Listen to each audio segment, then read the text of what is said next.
There were some moments where I'm like, man, if he can just push, the Truex is at the top, 44's in the bottom, and they're kind of neck and neck there for a while, and we're right behind him. I was like, man, just commit to the 56, just push the 56 and buy the 44, and we're good. And but Justin's like, I'm gonna win this thing. I'm going to the top. And I was like, all right, I tried to push him, and he stuck his hand out the window and didn't want to go. We have kind of tried to downplay how badly we want to race in the Cup Series. At least I have. And it's like, it's one of them things where you're like, man, if it's meant to be, it's meant to be. I'm not going to make it drag down all the other great things happening in my world. And we race. We love to race. And racing is hard, and I wouldn't have it any other way. This was rough emotionally, but damn it, it's fun when it works out. But we get to push a car on the grid Sunday for the first time ever, and in the biggest, most important race that I've ever known, and I can't wait. And doing it with Justin, my sister, LW, our family, our team. B. Hoover is my car chief. B. Hoover worked on my AC Delco car. He worked on the Bud car. He was as excited as anybody out there on the road. He was even reluctant, to do this because of the emotions, Daddy loved Daytona. And loved winning here, and he just loved to win any race here. He loved to add to that number, whatever it was, 36 wins. and gosh, I loved coming here as a kid. But just a lot of great memories. And then, so when he passed away, I had to make a decision. I had a career in front of me. I was coming back multiple times, and I had to figure out a way to be okay with it. And I knew that it wasn't the track, that took him. And I knew that he, wherever he was still felt the same about Daytona. And so I've embraced it. And him losing his life in this property brought this property closer to me. Now, that doesn't work the same for other people in tragedy, but for me, knowing I had to keep coming here, I made some peace with it and embraced the track and love it. Duel, we are now joined by Dale Earnhardt Jr., Kelly Earnhardt Miller, and here comes Justin Allgaier riding up here.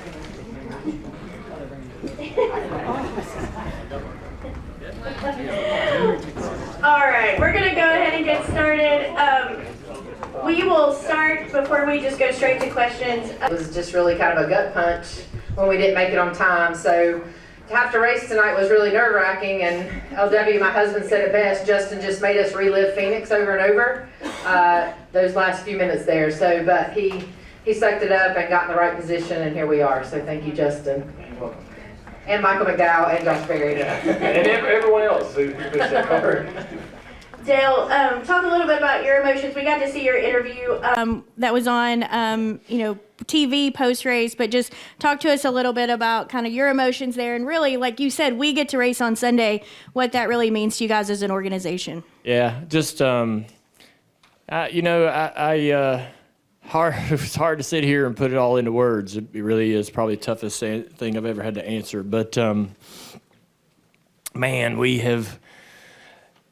have kind of tried to downplay how badly we want to race in the Cup Series. At least I have. And it's like, it's one of them things where you're like, man, if it's meant to be, it's meant to be. I'm not going to make it drag down all the other great things happening in my world. And but man, we got here and we got a taste of it, and holy moly, yesterday was so disappointing. I didn't really know exactly how badly I wanted to do this or wanted to be a part of something like this until we started going through it. And yesterday was just so tough to understand. Something as simple as just being 8 thousandths too slow was really hard to understand and hard to accept. And so just been sitting here all day thinking about how badly I wanted this for all of us. And we asked Justin to go on this journey with us, and he as the driver, has to shoulder a lot of the pressure, more pressure than anyone. Greg Ives agreed to do this with us, and he has had to handle so much pressure to try to put this thing in the field. And I wanted it for everybody that was feeling all of that. And Kelly said, we race, we love to race, and racing is hard, and I wouldn't have it any other way. This was rough emotionally, but damn it, It's fun when it works out. We can just go home now. I cannot wait for Sunday. I mean, we have a freaking Xfinity race to run. That's going to be awesome. But we get to push a car on the grid Sunday for the first time ever, and in the biggest, most important race that I've ever known. And I can't wait. And doing it with Justin, my sister, LW, our family, our team. B. Hoover is my car chief. B. Hoover worked on my AC Delco car. He worked on the Bud car. He was as excited as anybody out there on the grid. He was even reluctant, like, to do this because of the emotions, you know. And it's just special. And there's a lot of people really that have helped us and they're on this journey with us. And so, man, yes, we got to check the big box, and that's getting the race. From here on out, it's really icing on the cake, and I'm just proud of Justin, man. Those last 2 laps, I didn't think we were in a good spot. I really didn't think there was a third groove. I didn't think anyone would want to go up there with us. It was tried a couple times in the race, didn't look very, very good. Our car was a little sluggish at points, but Justin didn't have any other choice, and he went up there, and he got some help, and he made it work, and I'm just thankful. And Justin, you've had quite the stretch between winning the championship in November, obviously coming here with the reality of having to make the race. Like Dale said, you still have an Xfinity race to run tomorrow, or I should say on Saturday. But just talk a little bit about the pressure. I mean, that's been a lot of months. You've had some pressure on your shoulders. Y'all don't even know what day of the week it is, what time it is. I feel like we're in a time warp. You know, last night was probably, I don't know, emotionally one of the more draining qualifying efforts ever, right? Because I knew how important qualifying was and how much easier the race gets tonight. It's funny. I was pushing Martin with like 3 or 4 to go, and I mean pushing, and he's got his hand at the window like, what are we doing? Like, where I can't go anywhere. And I told him, I said, apologize to him, but we got to go. And, but Dale and Kelley being up here, LW, I mean, when you look at the emotion of them and you look at the emotion of everybody on pit road tonight, I don't know that there's words to describe it. Dale's already said it, but like, I don't know why this feels different, why this is more emotional, why this is more pressure and stress. I mean, I think for me, I just don't want to let Dale down. I don't want to let Kelley down. I don't want to let our fans down. You know, Chris Stapleton has been extremely excited about this project with Traveler Whiskey, and you know, he's coming on Sunday, hopefully, and I didn't want him to show up and not have a car in the field, right? It'd be pretty weird. But honestly, those last 2 laps, I thought we were wrecking on the back straightaway. I think the 10 pulled up maybe in front of the 16 and got into the wall, and I thought it was game over. But, you know, Michael kept pushing, and I think Josh was behind Michael, right? Mm-hmm. And just kept pushing. And, you know, coming across the line was like this relief that I don't even know if I got that same relief winning the championship last fall. I don't know. It was really weird, but you're proud of the effort, proud of the team. You know, we got a lot of work to do before Sunday. You know, some damage we got to fix from the first incident, some things like that. Some things we can clean up as a driver and as a team. And, you know, like Dale said, this is icing on the cake now. We can go have some fun on Sunday and know that we're locked into the Great American Race. And it feels good. It feels good to say we're going to start the Daytona 500. All right, we're going to go ahead and go to questions to the media. We're going to do our best to get as many in as we can. And to kick us off, we'll go to Dustin Long and then Holly Kane. Dustin Long, NBC Sports, for you, Dale. Yep. I see Mike Davis. Sorry, Mike. You ought to give me a big hug. He's excited. I see that smile right there. You can't miss that smile. Man. So there have been so many moments in the Earnhardt family history at this track, obviously good and bad. And I'm just curious, how do you describe the relationship that you have with this track through your experiences? I probably need a psychiatrist to describe it, but I'm not. You know, when Daddy loved Daytona, you know, and loved winning here, you know, and he just loved to win any race here. He loved to add to that number, whatever it was, 36 wins. And gosh, you know, I loved coming here as a kid. But just a lot of great memories. And then, you know, so when he passed away, I had to make a decision. I had a career in front of me. I was coming back multiple times, and I had to figure out a way to be okay with it. And I knew that it wasn't the track, you know, that took him. And I knew that he wherever he was still felt the same about Daytona. And so I've embraced it, and him losing his life in this property brought this property closer to me. Now that doesn't work the same for other people in tragedy, but for me, knowing I had to keep coming here, I made some peace with it and embraced the track and love it. And add on top of that, I love the history of the sport, and add on top of the fact that this is like the cornerstone or this is the foundation of the sport between Darlington here and a few other tracks. This is really what helped us launch ourselves off of the beach and out of the dirt tracks of the little bull rings and make us a genuine sport. And so and all of the historic moments that have happened here, and getting to win here myself, and I think that I was going to say at some point during this press conference that we should celebrate this track in this race. Where else do you go and barely make the field and cry tears of joy? Nowhere.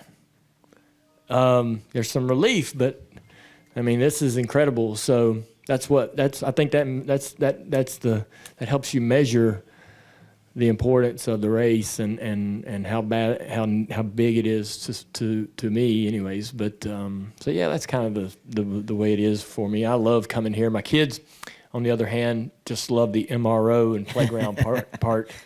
I was always asking me when we're coming back to Daytona, and I get a little funny feeling inside because I'm like, dang, she likes Daytona, but it's just the MRO and the playground. But hey, it's a special place. I don't know. It's cool. And Kelly, do you mind to answer that same question as well? I don't know what to say after all that. Yeah, I mean, just the same thing. I mean, this place is special. Dale alluded to the memories as a kid, and that's what Isla's doing now, creating those memories as a kid. And, coming here, we came here on vacation, so to speak, was the vacation that our family took. And, just seeing the wins with Dad and how hard he worked to try to conquer this track, and after so many years, and being here for Dale's wins, in the 500 and just coming, Dale said it best. I mean, there's just no better place than this racetrack. This is the crown jewel of everything that we do. This is the start of everything we do. This is the big race that everybody wants to make. And here we are sitting here. We're about to start our first one. You're crazy. Mm-hmm. All right. Microphone to Holly, please. Wow, that's kind of hard to follow up on. No kidding. Oh, my goodness. Now it makes sense.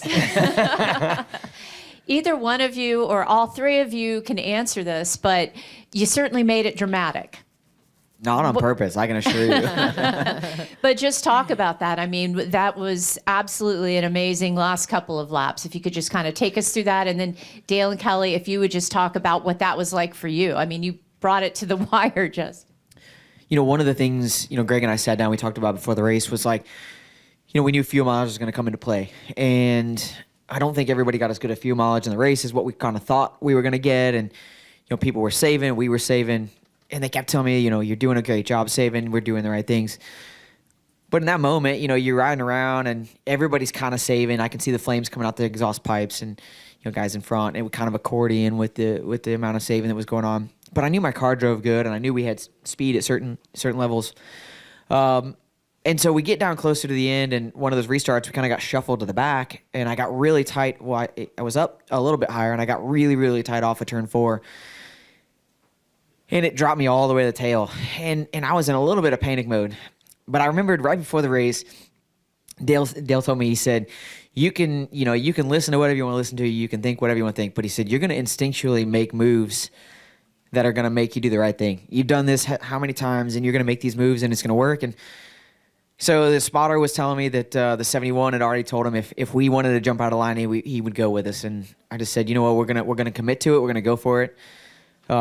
Without the help of those cars behind us, and maybe a little bit of help from the cars stacking up in front of us, I don't know that it would have worked. But I thought we were in great shape. And then the 16 kind of got up in front, and I thought, okay, we're okay here still. And then that last lap when the 10 pulled up, and I knew the closing rate was going to be huge.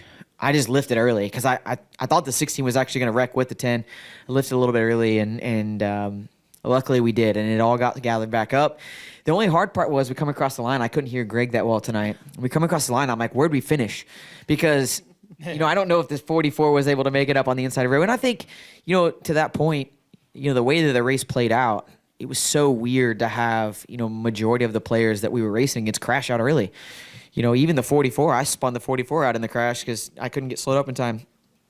And, so you don't know. Like, you don't know how these races are going to play out. And just what they have talked about so far,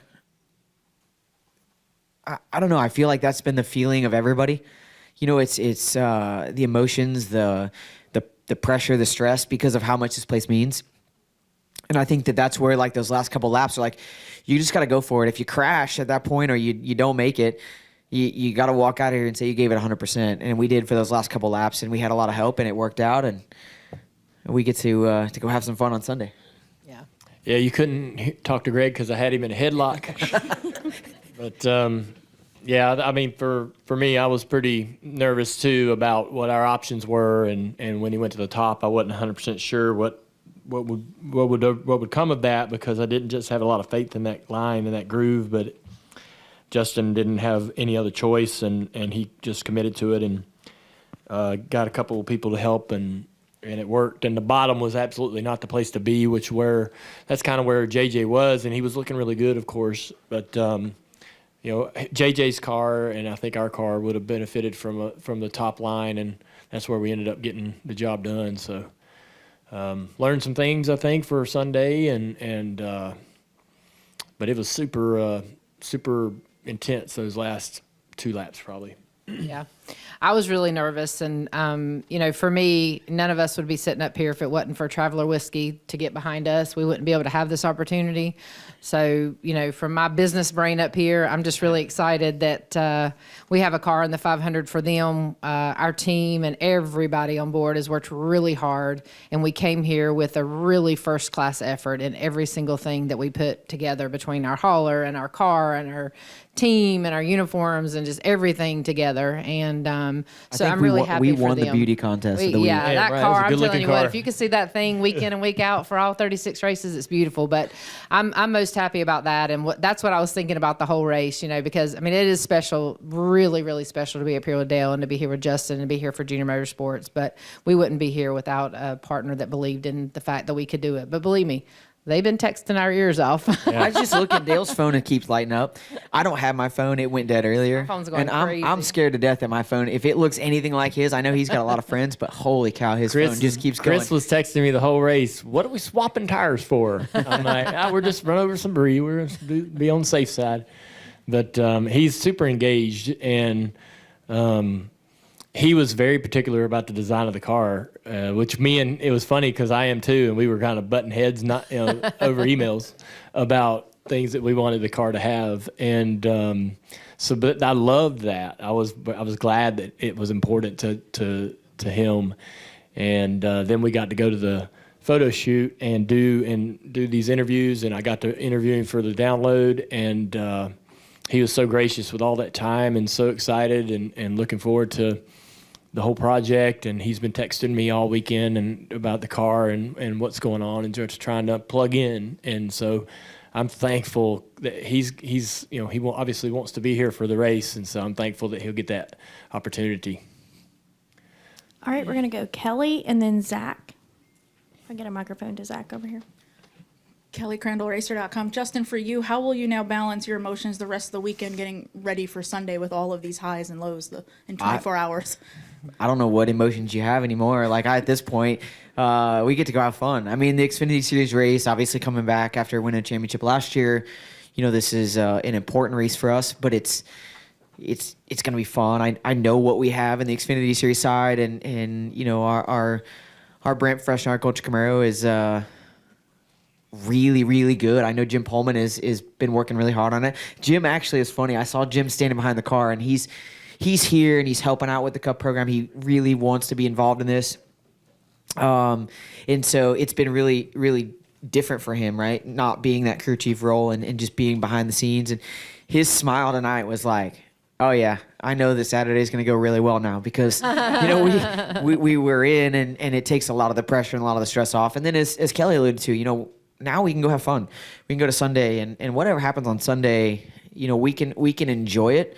I think we'll have a good race car and listen, Greg has worked tirelessly this weekend to make sure that we're doing all the right things, and he's he talked about B on the car, right? But there's this great mix of veterans and then this youth and first time going to the Cup Series in our pit stall, and it's so cool to see everybody's emotions because some people are excited because they know how cool this is, other people are excited because they're experiencing something that they've never experienced before. And so I think for me, now it's just watch everybody else and get to enjoy the fun of this week. I mean, we've talked about it over and over and over again, but this racetrack is special and this Daytona 500 is special. It's pretty wild what it turns into, here for a week in February, but it's really, really cool. Dale, two for you real quick. The garage opens at 7 a.m. on Sunday. Will you be here for that? Hell yeah.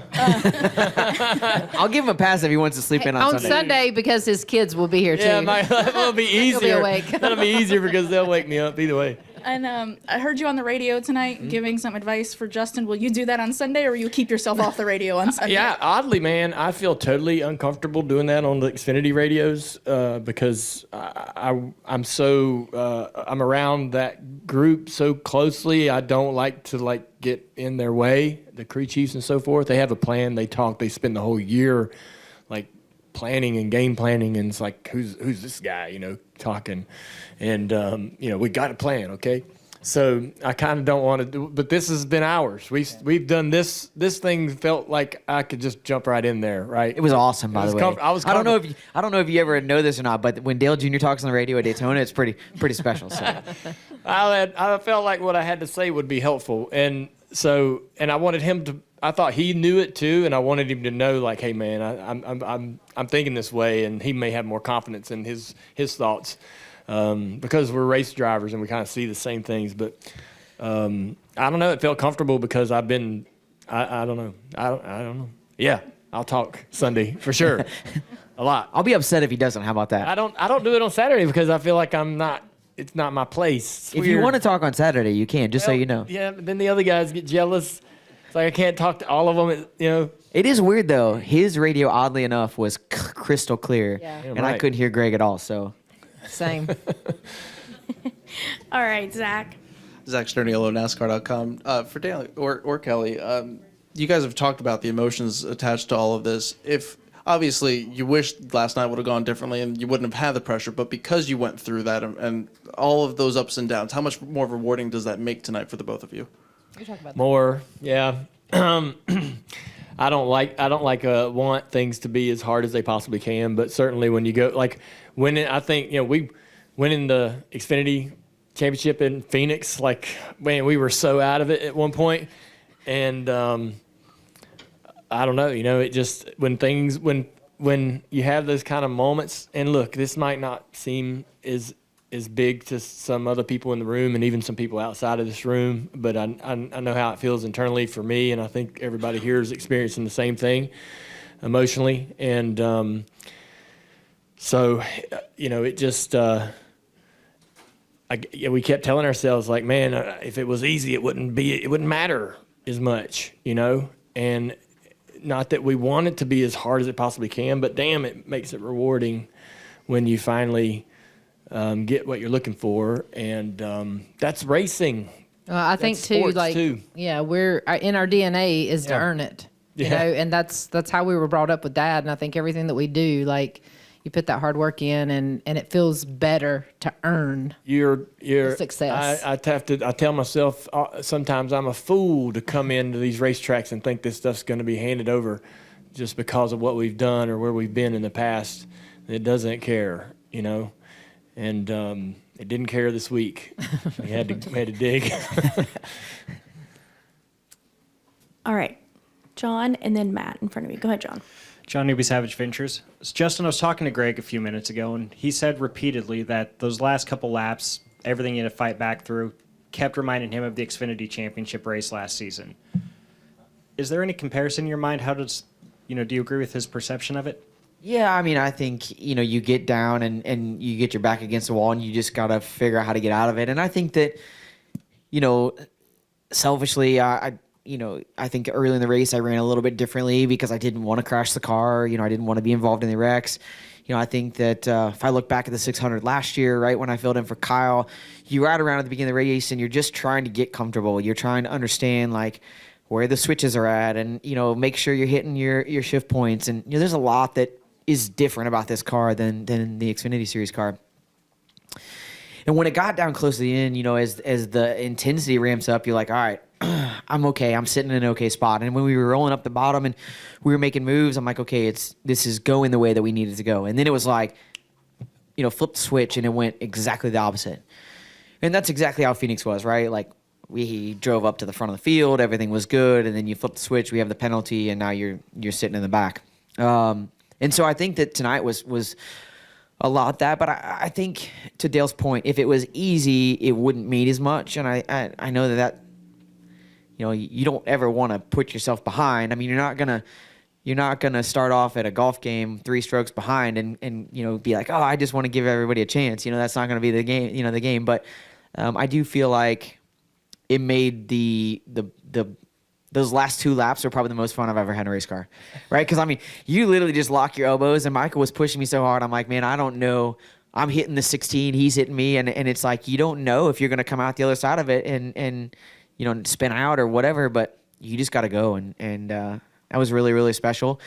Learned a lot for Sunday. Learned some things that I need to work on inside the car, just comfort-wise, that will definitely make a big difference. Winner, by the way. Congratulations, Bubba. It is, yeah. Oh, we got to go now. But I don't know. It was a special moment to run those last few laps, and even I think even when it started to go haywire at the end, it's still just you got to keep pushing, and that's how Phoenix was. So it was really special. All right, and we'll wrap with Matt. Go ahead, Matt. Matt Weaver, Sportsnet. Speaking of the haywire moment, you addressed that, so I'll leave this part to Dale and Kelley. But I'm curious, like in real time, and this might be hard for both of you to articulate, but like all 3 of the open cars, counting Truex, you guys are 3 wide practically, and so I'm curious, like, do you just want Justin to get the best finish possible, and then however it plays out is how it plays out, or are you guys like calculating in your head, well, if Martin gets in, then it goes back on time, or we need Martin to go forward, or we need JJ to go backwards? Like, are you guys doing all that real time kind of calculus? I was sitting. I was yelling the whole time. Yeah, Justin. Justin's driving the car. He makes the choices. I told him before the race, you're going to do things on instinct and not think. You're just going to do, and that's how you race here. And but there were some moments where I'm like, man, if he can just push. The Truex was at the top, 44's in the bottom, and they're kind of neck and neck there for a while, and we're right behind him. I was like, man, just commit to the 56. Just push the 56 and buy the 44, and we're good. And but Justin's like, I'm fucking win. I'm gonna win this thing. I'm going to the top.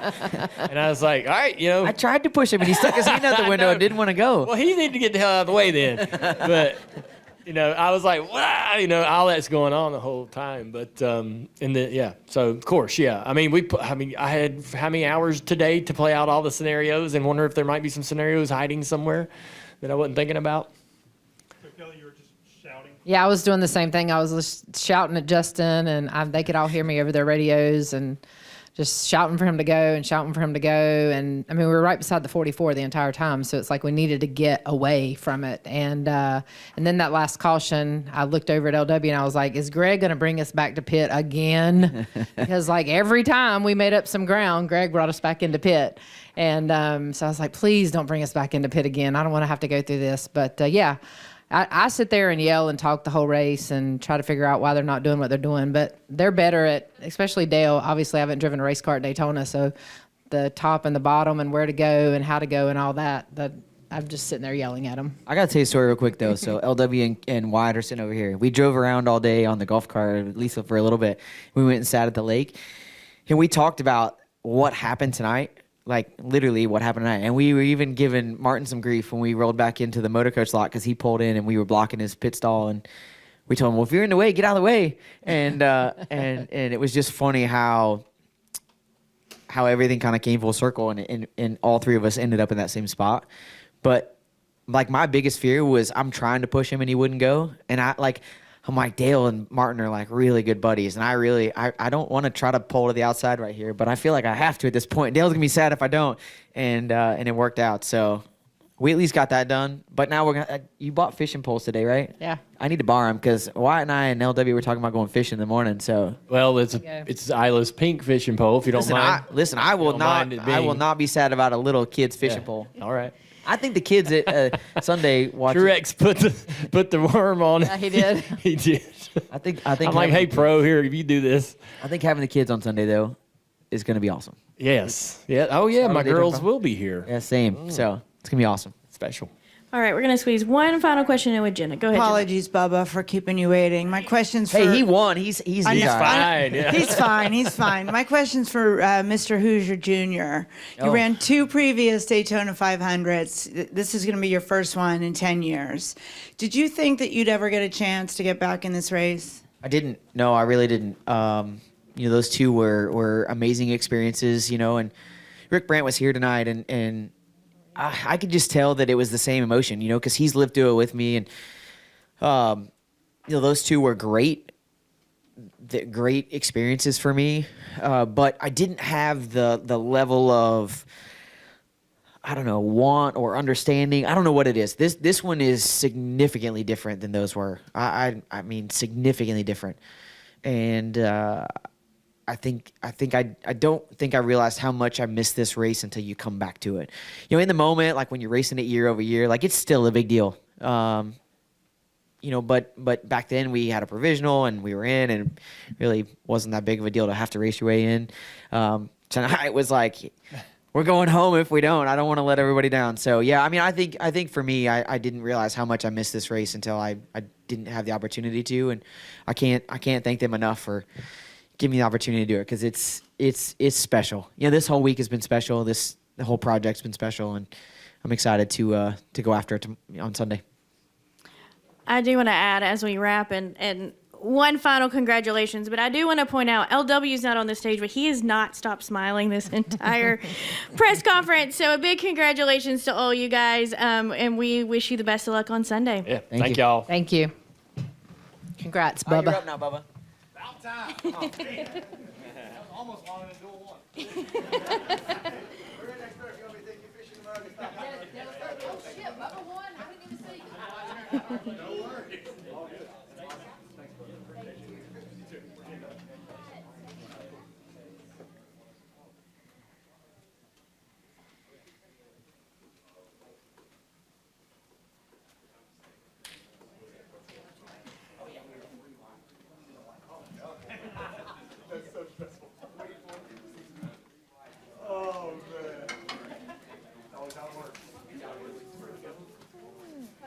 Yeah. Thank you.